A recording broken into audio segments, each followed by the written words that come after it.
PDC, CAA, King of King, alula tellement ba client na ye, akana kozala proche na bango, pona kokubisa masolo, CPLAS na CPLAS, nenga mesana, boye suite ya modernisation, ya piste ya aéroport ya Luano na Lubumbashi, Fly CAA outi ko modifier programme ya vol na ye, kaka pona kotia pio, pe à l'aise ba client na ye. Désormais, horaire de vol les aboyés. Kinshasa Lubumbashi, vol 7 sur 7. Veut dire, semaine mobimba du lundi au dimanche. À partir de 7h45, Gingo, ça la vol na yo na nenga professionnel qui toko. Et bongo Kinshasa Goma, 5 jours et semaine sur 7. À partir de 15h30. Kinshasa Mbujimai, 6 jours sur 7 la semaine. À partir de 8h40. Ah, Fly CAA, Banamboka Batali gauche, Batali droite, yo na yo. Et Siliteo. Kinshasa Kananga, 9h15. Kinshasa Gemena, 9h15. Kinshasa Mbandaka, 14h15. Kinshasa Kindu, 8h juste. Pe Kinshasa Kisangani, 9h juste. Bon, Mbappé Bouebake depuis 1992. 32 ans, le long de service à peuple, c'est à l'indice régularité, ponctualité, sécurité, bakisa confort. Pour ne pas voler sur Totangi, Boko Zoyango na bavion na en pifo, Airbus en 320, Airbus en 330, Nzambe ya bilengi, Congo Mobimesi Bandimayo, Bisengo ya Fly CAA, Nkembo na Nkembo, leader.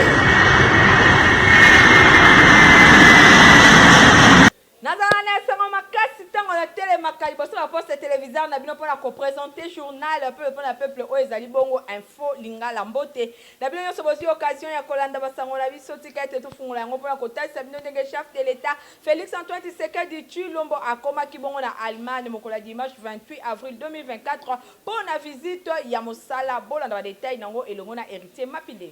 Chef de l'État Félix Antoine Tshisekedi Tshilombo akoma kibongo na Allemagne et pa wapi République démocratique du Congo azali kotombola mongongo pona kosenga ba sanctions contre Rwanda après tête à tête elongo na plus de 2 heures elongo na chancelier fédéral Olaf Scholz bukoleleki na dimanche na Berlin kuna na Allemagne boye ba délégation na bango respectif bazalaki na réunion ya travail Katina yango ba planchaki pona makambo etali sécurité na est ya République démocratique du Congo. Balman ba réaffirmer attachement na bango na souveraineté ya République démocratique du Congo pe bazali ko dénoncer présence militaire ya Rwanda na territoire congolais. Ba insister mingi le fait que ba déclaration ezali malamu kasi action esengeli e bana kolanda ndenge Christophe Lutundula vice-premier ministre pe ministre des affaires étrangères atalisaki selon Lutundula esengeli ko kolisa pression likolo ya Rwanda pe kotalisa bango ba sanction esengeli ke Rwanda aiba na ko assumer ba responsabilité na ye ndenge biso pe tosala ka vis-à-vis ba groupes armés oyo to signa na bango ba accord mosusu ya désarmement protocole d'accord entre Union européenne et Longona Rwanda pour na oyo etali exploitation de matières premières yango pe ezalaki évoqué bosimbake balobi ke accord oyo ezana esika na yango te pamba te Rwanda azali ko produire ba matières stratégiques te oyo bango bazana bango besoin esengeli toye bana koyokana na mécanisme ya traçabilité pour toye bana ko garantir soki esengeli ba produit oyo euta na République démocratique du Congo ndenge Christophe Lutundula abakisaki na ngambo mosusu ba parti nyonso mibale ba discutaki na oyo etali accroissement ya investissement privé climat des affaires pe lisusu mise en valeur ya ba ressources naturelles ya République démocratique du Congo. Na masolo ya chambre basse ya parlement bosengeli koyeba ke kuna na assemblée nationale date ya ba élection ya bureau définitif et si eyebani ezabongo le 8 mai 2024 bolanda ba détail nango elongo na héritier Mapindemi. Le bureau provisoire de l'Assemblée nationale a une grande annonce à vous faire. Et comme désormais officiel, bureau d'âge, il y a Assemblée nationale, bah, où tu peux fixer date, il y a le 8 mai, pour la élection, puis installation, il y a bureau définitif, il y a Assemblée nationale, rapporteur, il y a Assemblée nationale, il annonce qu'il y a un honorable président, il y a bureau d'âge, Christophe Mbo, son code d'empoigne, a signé décision numéro 003, il y a le 27 avril 2024, Oyo, a fixé calendrier et élection, puis installation, il y a bureau définitif, il y a Assemblée nationale, document Oyo et Tangamakina, député national, Nzuzi Umba Perfi, rapporteur, il y a bureau provisoire, il y a Assemblée nationale, calendrier Oyo, Ezali Kotali Saboye, mardi 30 avril, jeudi 2 mai 2024, et cause à la dépôt, il y a ma candidature, mokolo ya vendredi 3 mai 2024 nde ekozala examen ya ba dossier ya ba candidature samedi 4 mai 2024 ekozala affichage ya ba liste ya ba candidat oyo nyonso bazali retenir Kobanda lundi, kino le 7 mai 2024, de 9h, et kozala bongo campagne électorale. Mercredi 8 mai 2024, à partir de 11h, et kozala audition à séance plénière, il y a un message, il y a un candidat, élection paix installation officielle, il y a bureau définitif, Wanande Tokoyeba, nani a remplacer bureau d'âge, il y a Christophe Mbosonko d'Ampoanga, Tokoyeba 7 membres, où il va diriger bureau définitif, il y a Assemblée nationale pour un mandat il y a 5 ans. Élection, il y a gouverneur, vice-gouverneur, sénateur de la République démocratique du Congo Mobimba. Ndenge Mokope, na ville province, il y a Kinshasa et Salemaki, Bolanda résumé et le Ngona héritier Mapinde. Ndenge kaka ezalaki prévu et pas ya commission électorale nationale indépendante. Seni na mokuse na bokambeme ya président na bango Denis Kadima Kazadi, ba élection et salemaki na ba différentes provinces ya République démocratique du Congo pona kopona ba gouverneur, ba vice-gouverneur pe ba sénateur. Ndenge mokope na ville ya Kinshasa, suspense ezalaki makasi na salle ya ba plénière ya assemblée provinciale oyo ezwami na commune ya Gombe et pas wapi ba élection et salemaki ndenge ezalaki prévu pona oyo etali ba candidat gouverneur bosimba ketike ya Union Sacrée Daniel Bumba elongona Edi Iyeli Molangi bango ba remporté haut la main. Boye bazui 37 voix, c'est 47 votants. Désormais, ville ya Kinshasa, capitale ya République démocratique du Congo, Eko Kambama, et pas ya Daniel Bumba, oyo azalaki candidat ya Union Sacrée, Nangambo Mosusu, Tike ya Vidie Chimanga, bango ba obtenir kaka 10 voix ya pamba, ba candidat Mosusu, oyo bazalaki aligné, bango bazui ata voix mon côté.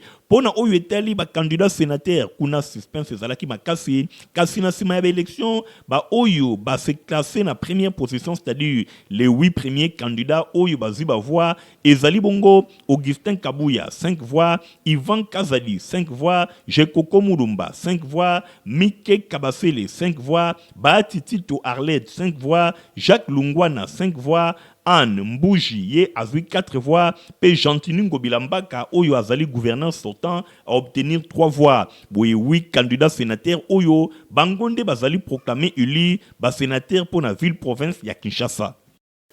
Karana o etali bongo ba élection ya ba gouverneur pe ba vice-gouverneur ko ba kisama na ba sénateur bo sengi ko ba ke info ngala journal ya peuple pour la peuple ameki moi moke ko sala résumé ya quelques provinces pour na o etali bongo ba élection yango bolanda commentaire ya mijo. esalemaki na ba assemblée provinciale nyonso ya République démocratique du Congo yango eza nini eza bongo élection ya ba gouverneur ba vice-gouverneur pe ba sénateur parmi ba province nyonso bosengali koyeba ke province ya liboso oyo basilisaki vote na bango kitoko ezalaki bongo province ya Maniema epai wapi désormais ekobanda kokumbelama epai ya Moïse Moussa Kabwa Kubi oyo akomi bongo gouverneur na oyo etali ba sénateur bazali bongo na Kalumba mwana Ngongo Omana Pitika Pascal et Idrissa Mangala toleka bongo na province ya Lualaba désormais Fifi Masuka akomi bongo gouverneur pe toleki na province ya Okatanga bosengeli koyeba ke Jacques Kiabula azali reli gouverneur ba sénateur ya Okatanga toza bongo na Jean-Michel Samalukonde Kenge Salomo Idi Kalonda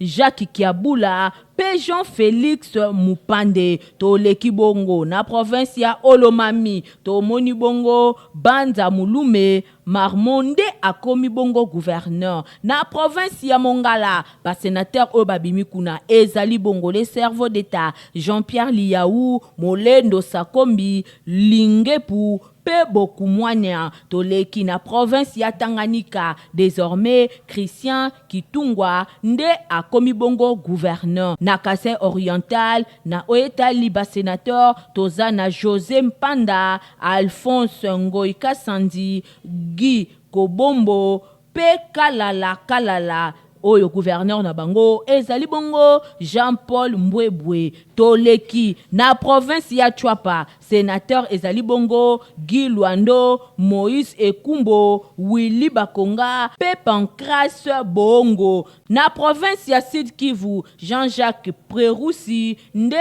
amemi bongo e bonga ya gouverneur. Tomoni ba sénateur tozana Modeste Bati, Estache Mwanji, Pascal Omana, Pechocho Franck. Tomoni na province ya Chopo, désormais gouverneur na bango et komi bongo Paulin Lendongolia, pe ba sénateur toza bongo na Renabel Tokole, Bamanisa Saidi, Darou, pe professeur Toengao na Congo Central, gouverneur na bango et komi bongo Grace Bilolo, pe na ba sénateur tozali na Didier Boudimbu, professeur Kindwelo, Nefertiti Koudiambaka, pe Baby Vangu na province ya Kasai, gouverneur nango et komi bongo Crispin Mukendi. Na Sid Ubangi, gouverneur ezali bongo Michel Mobonga Lobo, pe na ba sénateur tomoni bongo Françoise Bemba, Jean-Lucien Boussa, Nadine Boboy, pe Andy Bemba. Toleki na province ya Haut-Uele, gouverneur ezabongo Jean Bakomito, pe na province ya Lomami, gouverneur e komi bongo Kalombo Musoko Iron Van. Na province ya Kwango, gouverneur ezali bongo Willy Bichisila. Na province ya Kwango, gouverneur ezali bongo Willy Bichisila. Nzokande tango baninga baza ko voter place mususu mbutu surtout kuna na province ya Sankuru ba élection et salemité motif ezake parquet général na premier président près ya cour d'appel ya Sankuru ba sali éruption na salle pe ba suspendre vote po ba condition eza renité bande konangai po sengeli koyeba ke ba kombo ya ba gouverneur ba vice gouverneur pe ba sénateur ya ba province mosusu oyo etikali bokolanda yango na basango na biso ezali koya. Département de gynécologie obstétrique ya iniki na basala ki échange de na bango weekend eleki na résidence ya professeur docteur Yanga oyo ezwami bongo na plateau de professeur Héritier Mapindemi igantingi bazaki simasima na compte info lingala. Évidence ya professeur docteur Yvon Yanga Kidiamene na plateau de professeur et yindaki na ndenge ya kosakana te weekend eliki epai wapi basali ya département ya gynécologie obstétrique basanganaki mingi penza ya université ya Kinshasa iniki na mokuse ba yaki ebele ba éminent professeur ba chef de travaux ba assistant ba administratif bango nyonso batondaki wana pona ko assister na cérémonie ya échange de vœux na bango pona kokota na mbula ya sika. Ambiance ezalaki vraiment au rendez-vous ndenge kaka bino moko bozali komona tango maloba epesamelaki pona kotalisa tina ya milulu oyo epai wapi ezalaki pe occasion pona kotalisa misala minene oyo département ya gynécologie obstétrique bazali kosala pe ba projet ya ndenge na ndenge oyo bazali na yango pona département oyo ekende toujours liboso elobamaki nyonso. Département de gynécologie obstétrique de cliniques universitaires de Kinshasa est en fait annuel, communément appelé échange des vœux. Mieux vaut tard que jamais, dit-on. Mais nous avons l'obligation de maintenir cette culture de notre département, celle de fêter dans le cadre des échanges des vœux au début de chaque année. Nangambu na yepe, le patriarche, professeur, docteur Yvon Yanga Kidiamene, yepe azalaki vraiment honoré lokola ba sali nyonso ya département ya gynécologie obstétrique, ba yaki wana pona ko honoré na résidence na ye lokola icône ya département. Maloba pe epesamelaki professeur, docteur Yvon Yanga Kidiamene, oyo ba sali nyonso ya département ya gynécologie obstétrique, bazali ko considérer lokola icône ya département, boyo kayendenga expliquer. Le courage et la sagesse de notre médecin directeur qui échappe à ces dictons. Et le noir, lui, il sait détruire, il ne sait pas construire. il a transformé, il a remis l'équilibre budgétaire en état que vous voyez vous-même. Et il continue à construire. Félicitations, monsieur le médecin directeur. Bongo tango modérateur apesaki esika na quelques éminents professeurs oyo balekaki pona kofongola piste nyonso ezalaki vraiment kitoko ndenge bozali komona pona kolier utile à l'agréable.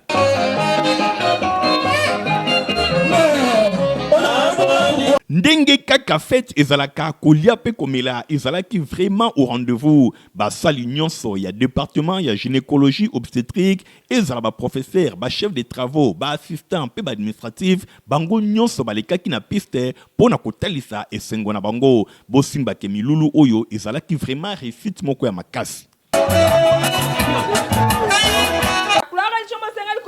Séminaire ya laïka CAC Lemba et salemaki dimanche 28 avril 2024 na paroisse ya Lemba Gare 1 kuna na Kisanso pour nambala oyo évangéliste itinérant honorable Neron Bungumbungu yende ateyaki héritier mapinde milati landu ba pesi ba détail.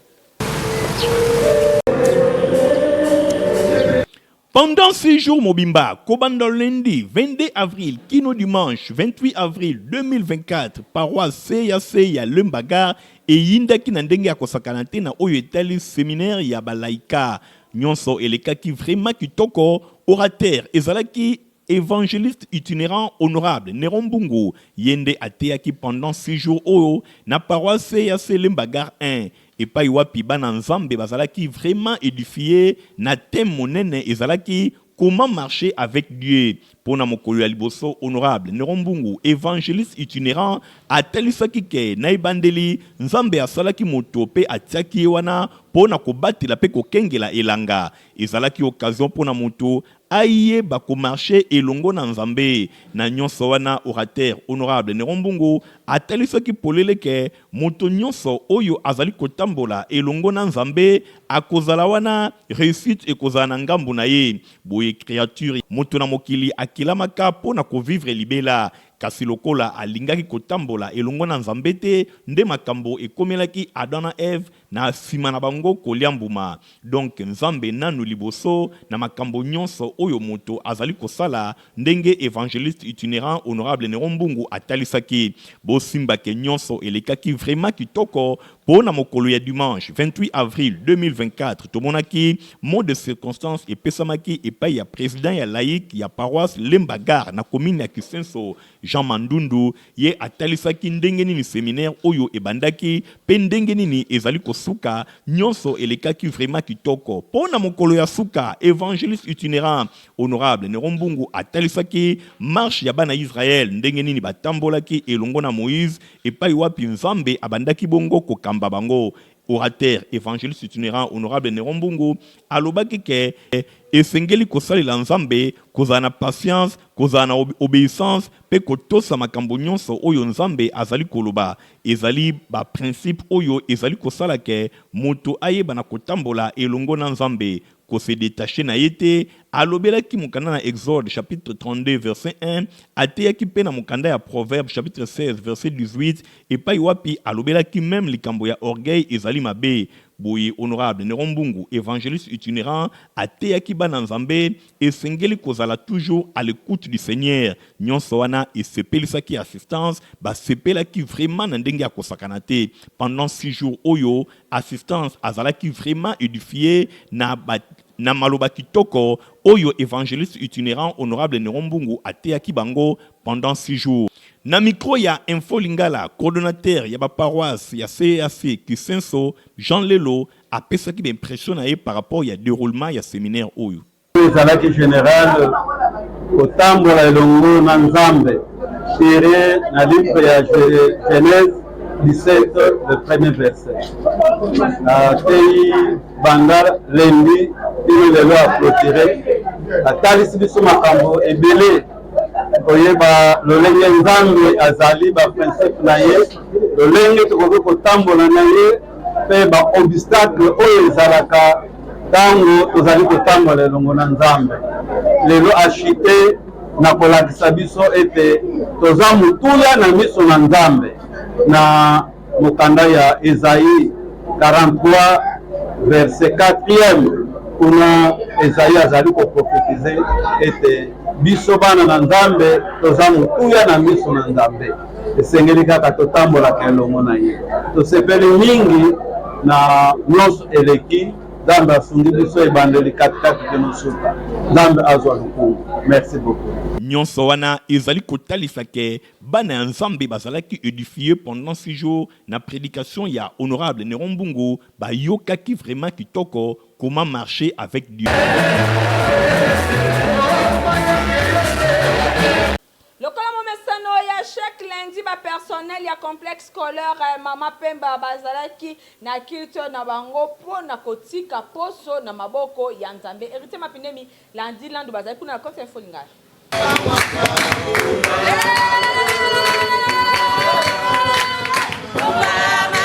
Ndenge kaka ezalaka lokola momesano na complexe scolaire Mama Pemba école ya fondation Néron Mbungu chaque lundi ba démarraka semaine na bango en beauté batikaka mosala nyonso na maboko ya Nzambe mbala oyo pe ezalaki kaka lokola momesano ba enseignant ba personnel administratif bref bato nyonso basalaka na complexe scolaire Mama Pemba basanganaki pona kokumisa Nzambe pe koyoka liloba na ye mbala oyo bazalaki bongo bateyamaki epai ya Koma Honoré oyo ateyaki na mokanda na Psaume chapitre 60 epai wapi atalisi ke avec Dieu nous ferons des exploits esengeli kotambola tango nyonso elongo na Nzambe soki ozali kotambola na Nzambe okosala exploit ya ndenge na ndenge oyo moyini Satana akopusanaka soki mokete pene na yo olingi réussite kangama na Nzambe olingi succès kangama na Nzambe olingi bénédiction nyonso ezali kaka na ngambu ya Nzambe esengeli te koluka yango na esika mosusu na tina wana Mateya ezalaki vraiment capté 5 sur 5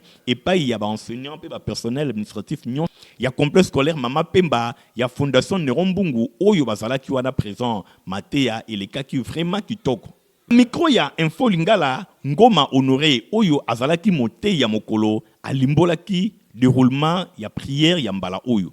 Alors, lelo chaque lundi nous allons na culte oyo tokumisaka Nzambe yoka maloba na Nzambe neto yaka 6h30 toza déjà awa culte bandi qui 7h15 tosilisi et puis to continuer ba activité ya jour.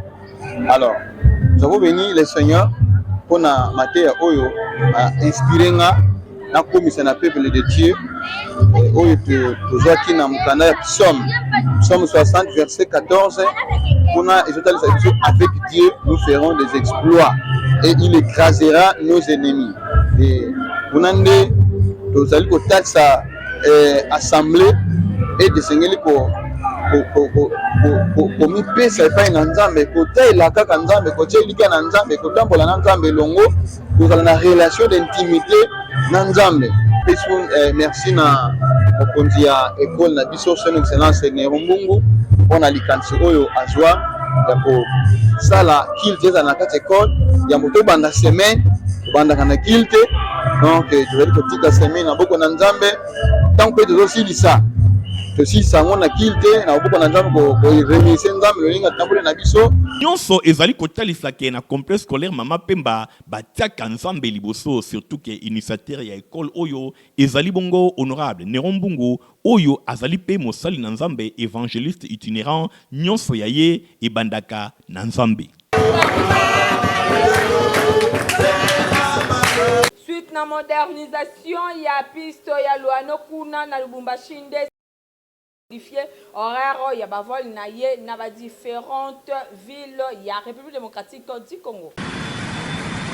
Bobenga ye fumu ya mapati ya RDC CAA King of King alula tellement bakliye na ye akana kozala poste na bango pona kokubisa masolo CPLAS na CPLAS nenga mesana boye suite ya modernisation ya piste ya aéroport ya Luano na Lubumbashi Fly CAA uti komodifier programme ya bavol na ye kaka pona kotia pio pe à l'aise bakliye na ye désormais horaire de vol les aboyés Kinshasa Lubumbashi vol 7 sur 7 veut dire semaine mobimba du lundi au dimanche à partir de 7h45 ngingo ça la vol na yo na nenga ba professionnel qui toko et bongo Kinshasa Goma 5 jours ya semaine sur 7 à partir de 15h30 Kinshasa Mbujimai 6 jours sur 7 la semaine à partir de 8h40 Fly CAA bana mboka batali gauche batali droite yo na yo esilite o Kinshasa Kananga 9h15, Kinshasa Gemena 9h15, Kinshasa Mbandaka 14h15, Kinshasa Kindu 8h juste, pe Kinshasa Kisangani 9h juste. Bon Simba Peboeba que depuis 1992 32 ans, le lobo de service à peuple, c'est à l'un de sa régularité, ponctualité, sécurité, baki sa confort, pour ne pas venir sur Totangi, boko zoyango na bavion na yampifo, Airbus A320, P Airbus A330, Nzambe ya bilengi, Congo mobimbe si bandimayo, bisengo ya Fly CAA, Nkembo na Nkembo, leader.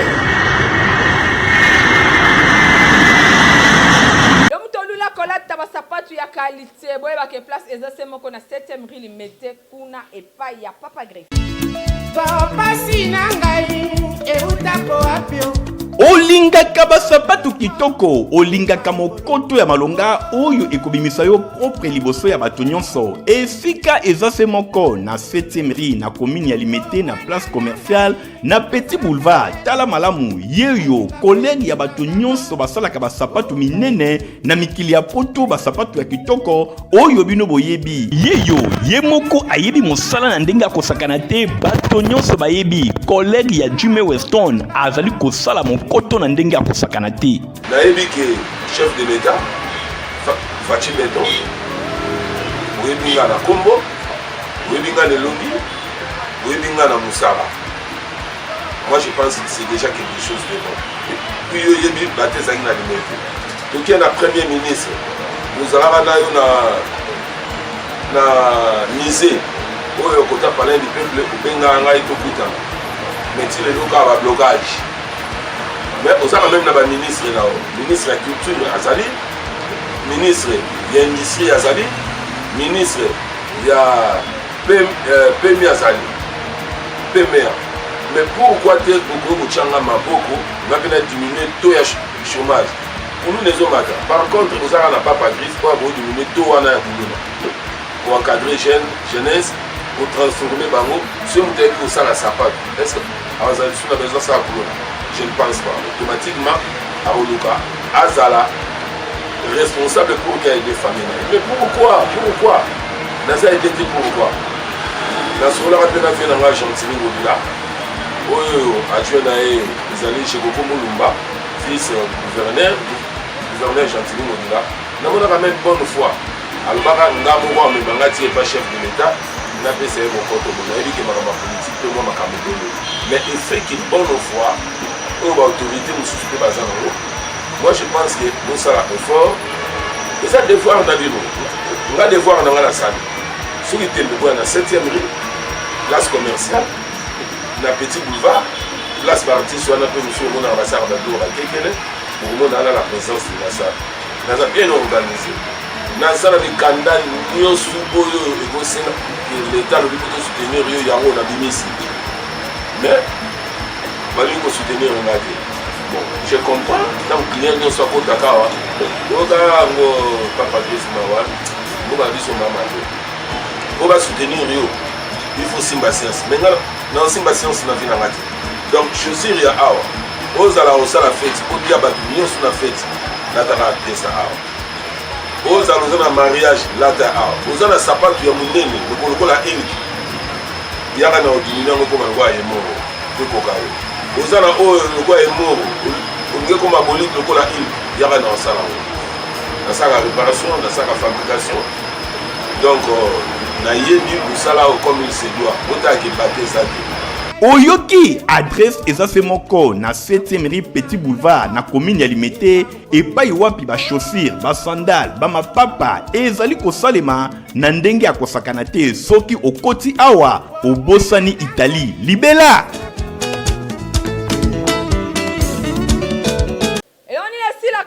Journal peuple yango e komi na suke pa pinazaki na ngoma makasi ya ko présenter les bino yango soki osepela ki nango bopesa merci na Nathalie Kaila Kapenda oya kumbela ki édition pa pataki assister et pa ya Mijo Mabasi boyeba ki na sima caméra tozalaki bongo na Igon Tingi montage sima maki na Christian Kengebeni journal peuple za superviser et pa ya héritier mapine mi coordonné par Stéphane Skande bandeko boti kala malamu.